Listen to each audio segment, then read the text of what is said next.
መጀመሪያውንም አልወድም ነበር። ይሄ ቀሽም ሰው ሀሳብ ስለሆነ ነው። እሺ በቃ ወይ ታዲያ ለምን ወቃ እናደርግ? እዚህ ከምንቀመጥ ተንቀሳቅሰን እንምጣ።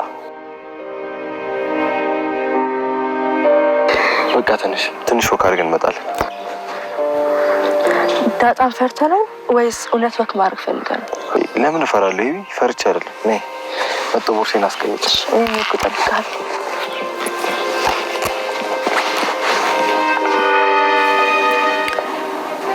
ቆይ ግን ለምን ነው የምትጠይኝ? እኔ አልጠላሁሽ። አንቺና አቢጌል ውሸት አትችሉም። ያው ውሸት ጥሩ ስላልሆነ ነው። ጥሩም አይደለም። አይገርምም? ተመሳሳይ ናችሁ። እኔ እንዲሁ በልምድ ባህሪ የሚመሳሰል ይመስለኝ ነበረ። ለካ በዘርም ይሄዳል። በዘር ማለት ያው ሁላችን ኢትዮጵያውያኖች አይደለን? ኧረ እባክሽ ስታይኝ ፋራ መስልሻለሁ እንዴ? ይኸውልሽ እንደዚህ አይነት ጭዊ ጥርሴን ነቅዬ ያደግኩበት ነው። እሺ እኔ ለማታለል አትሞክሪ። ኦኬ ሶሪ። ቆይ ከምን ተነስተሽ እንደዚህ ልትይቻለሽ? ትሰሚኛለሽ? እኔ ማርታን አይደለሁም። እሺ በምላስሽ ልታታልኝ እንዳትሞክሪ። እኔ ምንድን ነው ያታለልኩሽ? በቃ ማስረጃ አለኝ። ይሄን ማስረጃ አንቺ የደረጀ የድብቅ ልጅ መሆንሽ በደንብ አውቃለሁ።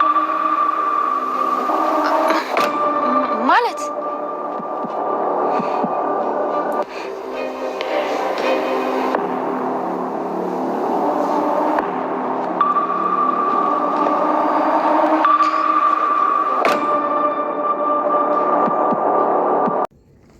ሰላም ድና የተከበራችሁ የቻናሌ ቤተሰቦች እንዴት ናችሁ? ሁላችሁም በያላችሁበት ሰላማችሁ ይብዛልኝ። ሀገራችንን ኢትዮጵያን ሰላም ያድርግልን። እንዴት አላችሁ? ያለው እግዚአብሔር ይመስገን ከኔ ጋር ሁሉ ሰላም ነው። ዛሬ ይዤላችሁ የመጣሁት ዳጣ ድራማ ነው። እንግዲህ ወይዘሮ መድኃኒት ያመጣችው መንፈስ የአቶ ደረጃና የወይዘሮ ማርታን ቤት እንዲሁም ደግሞ የራሷን ህይወት ሳይቀር እየመሰቃቀለው ነው ያለው ማለት ነው። በጣም የሚያስደነግጥ ነገር ነው ያየነው።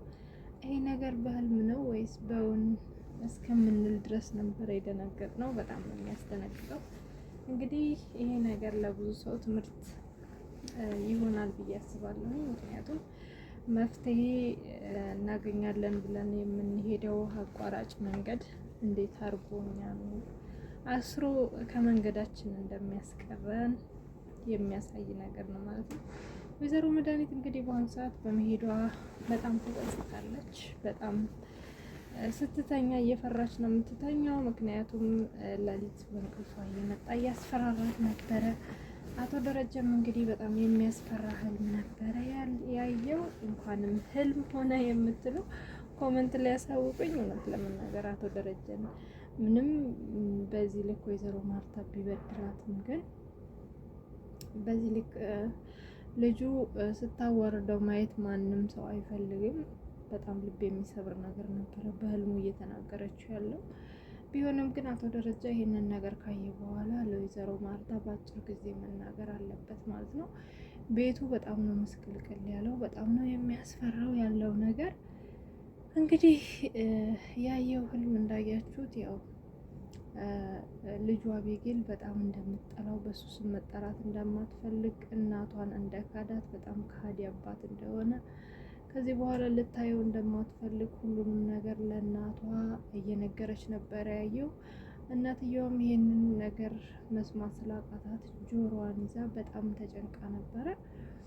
እንግዲህ አቶ ደረጀ በህልም ውስጥ ሆኖ በጣም እየጮኸ እየተንቀጠቀጠ ነበረ ማለት ነው። ወይዘሮ ማርታም ለብቻዋ በጣም እየተጨነቀች ነበረ። እንግዲህ የአቶ ደረጀ ጭንቀት በጣም ስለባሰ እየጮኸ ነበረ ማለት ነው። እንግዲህ የእሱ ጩኸት ወይዘሮ ማርታን ቀስቅሷታል ማለት ነው። እንግዲህ ወይዘሮ ማርታ ከንቀጥታ ዳሬ ምን ሆነህ ነው? በጣም እየጮክ እኮ ነው። የተፈጠረ ችግር አለ ወይ? እባክህን ራስህን አረጋጋ። ምን እየሆንክ ነው? ብላ እንግዲህ አረጋግተዋለች ማለት ነው። እሱም ያየውን ህልም ሳይሆን ምንም ነገር እንዳልተፈጠረ ሁሉንም ነገር ለመደበቅ ሞክሮ እንግዲህ ዝም በይው ቅዠት ነው ብሎ በስማም ብሎ ሊተኛ ሲሞክር እንግዲህ እንቅልፍ አልያዘውም። ቁጭ ብለው እየተጨነቁ ነበረ። ምን ሆነህ ነው ሆነብን ስትለው እንጃ ይሄን ሰሞን በጣም እያቃዠኝ ነው። እንቅልፍ መተኛት አልቻልኩም። በጣም የሚያስፈራ ነገር ነው የማየው ይላታል። እሷም እኔም እኮ በጣም የሚያስፈራ ነገር እያየሁ ነው፣ በጣም እየተጨነቅኩ ነው። እንደምታየውም ደግሞ ቤታችን በጣም እየተረበሸ ነው ያለው። ምንድን ነው ማድረግ ያለብን? ቤታችን ውስጥ ምንድን ነው ያገባው እያለችው ነው እንግዲህ። አቶ ደረጀም በጣም ተጨንቅ ያለው ምን ማድረግ እንዳለብኝ አላውቅም ብሏታል። እሷ ግን ለምንድን ነው ደሬ ይሄንን ቤት ትተን ማንሄደው? ሌላ ቤት ለምንድን ነው ማንቀይረው ብለዋለች። እንግዲህ እሱም ሀሳቡ በጣም ተስማምቶበታል። ቤቱን ለመቀየር እንዲሁም ደግሞ ከዛ ቤት ወደ ሌላ ቤት ለመሄድ ወስነዋል ማለት ነው። በሌላ በኩል እንግዲህ የአቶ ደረጀ ድርጅት እንግዲህ አቶ ደረጀ በጣም ጭንቀት ላይ ስለሆነና ድርጅቱን በስነ ስርዓት ማስተዳደር ስላልቻለ ድርጅቶቹ በሙሉ ኪሳራ አሳይተዋል። በዚህ አመት ምንም አይነት ያመጡት ውጤት ስላሌለ እንግዲህ ምንድን ነው ያለው እሱ ድርጅቶቼን ከኪሳራ ለመታረግ ግዴታ ይሄንን ቤት ሸጬ እንትን ማለት አለብኝ፣ ድርጅቴን ማትረፍ አለብኝ ነበር ያለው። ይህንን እንግዲህ ለናታን ነበረ ያማከረው ማለት ነው። ናታንም እንግዲህ ድርጅቶቹ ከሚከስሩ በጣም አሪፍ ሀሳብ ነው፣ ግን እንዴት ይሄንን ቤት ለመሸጥ ወሰንክ ይለዋል። አይ ይሄ ቤት በእኔ ስም ብቻ ስለሆነ ግዴታ ይሄንን ማድረግ አለብኝ ብሎ በነገሩ ናታንም ተስማምቷል ማለት ነው። እንግዲህ አቶ ደረጀ ቤቱን ለመሸጥ አስቧል ማለት ነው። እንግዲህ ሌላ ነገር ምን ተፈጠረ? በህልሙ ዙሪያ እንዳያችሁት ውሃ ተነስታ ደረጃ ላይ እየተንጠለጠለች ነበረ ማለት ነው። እሱም በህልም ሆኖ እንግዲህ ጓደኛዋ እየጠራቻት ነበረ። ነይ እያለችኝ እኮ ነው፣ ምጥን እየጠራችኝ ነው በማለት ጓደኛዋ የጠራቻት ስለመሰላት እንግዲህ ወደ ታች ለመውረድ ፈልጋ ተንጠልጥላ ነበረ። ይህንን እየለፈለፈች እያለች እሷም ወይዘሮ ማርታ ትሰማለች። ደሬ ምንድን ነው በዚህ ሰዓት ያልተኛ ልጅ አለ እንዴ? የልጆች ድምጽ እየሰማሁኝ ነው፣ ምን ተፈጥሮ ነው ትለዋለች። ቆይ እስቲ ማርቲን የሆነ እጃ ያለሁኝ ምን እንደተፈጠረ አላውቅም፣ ግን የልጆቹን ድምጽ እየሰማሁ ነው ይላታል። እንግዲህ አቶ ደረጀም ሲወጣ ምጥን ተንጠልጥላ ነበር ያለት። በጣም ነበረ የደነገጠው። ታቅፎ ይዟት ሄዷል።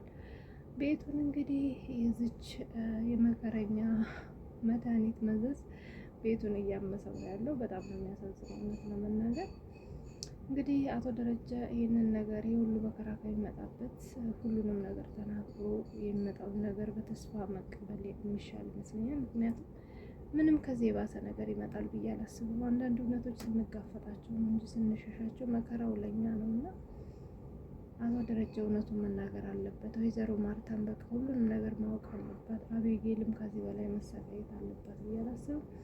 እንግዲህ አቤጌልም ናታንን እንፈልጋለሁ ብላ አግኝተዋለች። ለምንድን ነው የምትፈልጊ ስላት የት ነበርክ ትለዋለች። አባዬ ጋር ቢሮ ውስጥ እያወራን ነበር ይላታል። ስለምንድን ነው? ስለ ራሳችን ጉዳይ ነው ይላታል ማለት ነው። ለምን ፈለግሽኝ? ዝም ብዬ ስለናፈከኝ ነው ላይ የፈለኩት። ለዚህ ነው የፈለግሽኝ ይላታል። አዎ ለዚህ ነው የፈለግኩ። እኔ እኮ አልደብቅም ታውቃለህ፣ እውነቱን እውነት ብዬ ነው የማወራው። አንተና ዳጣ ትዋደዳላችሁ አይደል? አዎ። አባዬ ያውቃል አያውቅም? በቃ ይሄን እነግረዋለሁ። አባዬ ሁሉንም ነገር ማወቅ አለበት ትለዋለች። እንዳትናገሪ፣ መናገርም ካለብኝ እኔ ነኝ የምናገረው ይላታል። አይ ምንም ነገር በድብቅ የሚሆን ነገር የለም፣ ስለዚህ ወይ ተናገር ወይ እኔ እናገራለሁ ብለዋለች ማለት ነው። ግን ለዚህ ነው ወይ ፈለግሽኝ? አዎ በቃ ለዚህ ከሆነማ እሺ ወክ እናድርግ፣ እባክህን ቁጭ ብለህ አውራኝ ትለዋለች። ለምን ቁጭ ብለን ከምናወራ ወክ እናደርግ የሚላትም እንግዲህ ወክ ሊያደርጉ ወጥተዋል ማለት ነው። እንግዲህ ወክ ሲያደርጉ ምን እንደሚፈጠር አብረን የምናየው ነው የሚሆነው። ናታን በአሁኑ ሰዓት በጣም ትልቅ ጥፋት እየሰራ ነው ያለው። ምክንያቱም ከአሁን በፊት ወይዘሮ ማርታ በተደጋጋሚ ጊዜ አስጠንቅቀው ነበረ። እባክህን ናታን ልጄን ካልፈለግካት ከልጄ ራቅ፣ ልጄን አታሰቃይብኝ፣ ልጅ ስትሰቃይ ማየት አልፈልግም፣ ልጄ አንድ ልጄ ናት፣ ዋን እንደው ታውቃታለህ፣ ውሃ ናት፣ እባክህን ልጄን ራቃት፣ ካልፈለግካት አታሰቃያት፣ አልፈልግሽም በላት። አቤጌል የነገሯትን የምትሰማ ልጅ ናት። ስለዚህ ፊት እየሰጣት ልጄ ስትሰቃይ ማየት አልፈልግም ብለው ነበር። ነገር ግን እሱ አሁንም አብረን እንሆን የተለያየ ነገር ስትለው እያለ ነው እንትን እያቅማማ ያለው ማለት ነው። እንግዲህ እውነቱን ነግሯት እሷን ቁርጧን ብታውቅ ይሻላል ባይነኝ እኔ። ናታን እባክህን እኔ እንዳንድ ኦዲየንስ ከፈለጋት እፈልግሻለሁ ብሎ መናገር ካልፈለጋትና ከዳጣም ጋር ወንድሞ መሆን የሚፈልገው እሷን እውነቱን ነገር ተናግሮ እሷም የራሷን ህይወት እንድትኖር መፍቀድ ይሻላል ብዬ አስባለሁ እንጂ እንደዚህ በሰው ህይወት ላይ መጫወት አስፈላጊ ነው ብዬ አላስብም ማለት ነው። እንግዲህ ዳጣም ወደ እናቷ ደውላ ነበር እንዳያችሁት። እናቷ በጣም እንደተቀየመቻት ገብቷታል ማለት ነው። ምክንያቱም አባትሽ ቤት መጥቼ እኖራለሁ ስትላት ዳጣ ካሁን በፊት በዚህ ነገር እንዳትስማማችሁ ሁላችሁም ታውቃላችሁ። እንግዲህ ዳጣ አይ ለዛ አይደለም ዝም ብዬ ነው ነገሮች ስላስጨነቁኝ ብላታለች እናቷ። እናትየዋም እንግዲህ ነገሩ ስለገባት ዛሬ ነይ ብላታለች። እንግዲህ ሰላም ዳጣ ወደ ቤቷ ስትሄድ ምን ልታደርግ እንዳሰበች የምናይ ነው የሚሆነው። በሌላ በኩል እንግዲህ መድኃኒት ዳጣን አግኝታት ነበረ። ለምንድን ነው የምትጠይኝ ስትላት አንቺና አቤጌል ለምንድን ነው የምትጠሉኝ ስትላት እኛ አንጠላሽም እንዴት አወቅሽ እንደምንጠላሽ ስትላት እናንተ ውሸት እንደማታውቁ አውቃለሁ ትላታለች። ውሸት አያስፈልግም ለዛ ነው ብላ ዳጣ ትመልስላታለች። በጣም ነው የሚገርመው ግን ሰው የሚመሳሰለው በደም እንደሆነ አሁን አስመሰከራቸው።